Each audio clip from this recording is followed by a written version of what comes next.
Hey. How are my favorite Gilmore Fine Arts students doing today? I am very, very peppy for whatever reason today. I'm so happy to bring you another story time. I think you're really going to like this story.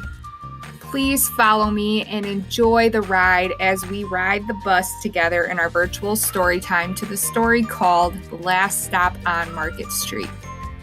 I bet some of you can relate to this story. Do any of you have a very special relationship with your grandma in life? Do any of you have someone who speaks lots of positivity to you? You're going to really like this one. I'll see you after. Last Stop on Market Street. Words by Matt De La Peña. Illustrations by Christian Robinson. CJ pushed through the church doors, skipped down the steps. The outside air smelled like freedom, but it also smelled like rain, which freckled CJ's shirt and dripped down his nose. He ducked under his Nana's umbrella, saying, "How come we gotta wait for the bus in all this wet?" "Trees get thirsty too," his Nana told him. "Don't you see that big one drinking through a straw?" CJ looked for a long time, but never saw a straw.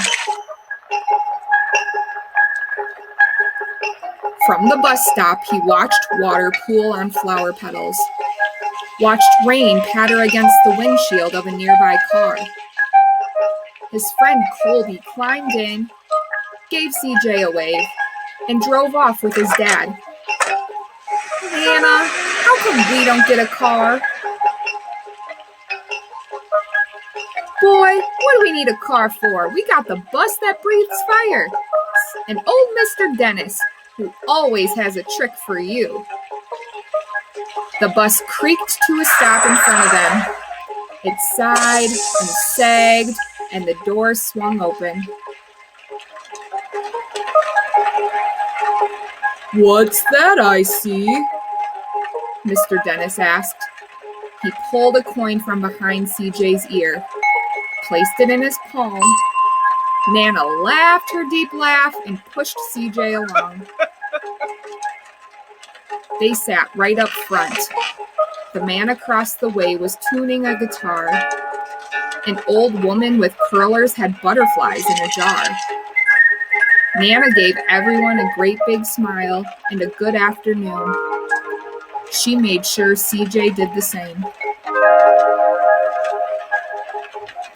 The bus lurched forward and stopped. Lurched forward and stopped. Nana hummed as she knit. "How come we always gotta go here after church?" CJ said. "Miguel and Colby never have to go nowhere." "I feel sorry for those boys," she told him. "They'll never get a chance to meet Bobo or the sunglasses man. And I hear Trixie got herself a brand new hat." Oh! CJ stared out the window, feeling sorry for himself. He watched cars zip on by either side, watching a group of boys hop curbs on bikes. A man climbed aboard with a spotted dog. CJ gave up his seat. "How come that man can't see?" "Boy, what do you know about seeing?" Nana told him. "Some people watch the world with their ears." "That's a fact. Their noses, too," the man said, sniffing at the air. "That's a mighty fine perfume you're wearing today, ma'am." Nana squeezed the man's hand and laughed her deep laugh. Two older boys got on next. CJ watched as they moved on by and stood in back. "Sure wish I had one of those," he said. Nana set down her knitting. "What for? You got the real live thing sitting across from you. Why don't you ask the man if he'll play us a song?" CJ didn't have to. The guitar player was already plucking strings and beginning to sing. "To feel the magic of music," the blind man whispered. "I like to close my eyes. Nana closed hers too. So did CJ and the spotted dog. And in the darkness, the rhythm lifted CJ out of the bus, out of the busy city. He saw sunset colors swirling over crashing waves. Saw a family of hawks slicing through the sky.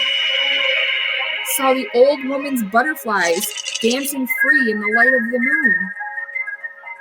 CJ's chest grew full, and he was lost in the sound. And the sound gave him the feeling of magic.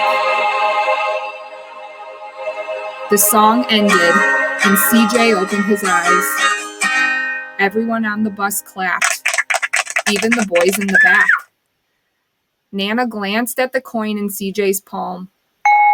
CJ dropped it in the man's hat. "Last stop on Market Street," Mr. Dennis called. "Last stop." CJ looked around as he stepped off the bus. Crumbling sidewalks and broken down doors, graffiti-tagged windows and boarded up stores. He reached for his Nana's hand. "How come it's always so dirty over here?" She smiled and pointed to the sky. "Sometimes when you're surrounded by dirt, CJ, you're a better witness for what's beautiful." CJ saw the perfect rainbow arching over their soup kitchen. He wondered how his Nana always found beautiful where he never even thought to look. He looked all around them again, at the bus rounding the corner out of sight, and the broken street lamps still lit up bright, and the stray cat shadows moving across the wall. When he spotted their familiar faces in the window, he said, "I'm glad we came."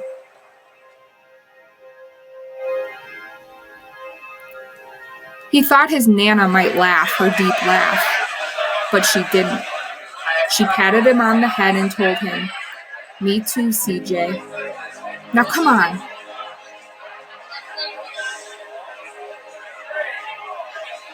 The end. Oh, my heart. Wasn't that just such a beautiful story? Can you all relate to CJ sometimes and that you like to complain about what's going on around you? Don't lie. I've talked to some of you and I hear lots of people complaining. But his grandma, Nana, is something special and really encourages him to see the positive side of things no matter what. Nana encourages CJ to stop complaining and to stop comparing and to be appreciative and show gratitude to the things that he already has in his life. There are some things that I'd like you to think about. 1, what or who are you appreciative for? What or who helps you be more appreciative and grateful for the things that you have in your life? And number 2, is there a person like Nana in your life who likes to be positive and tends to see the good things around you? I hope that I can be that person from somebody. So if you are someone that can't think of a person that is positive and tries to see the best in things, reach out to me. I will help you do that. I think I'm pretty good at that sometimes. I really hope that this story has inspired you to see the good, because despite all of the bad things that are happening in our world right now, there still is some good. You just have to look for it. And in fact, I would encourage you to write those things down because sometimes we forget. I can't wait to see you until next week. I hope you guys all have a wonderful rest of your day.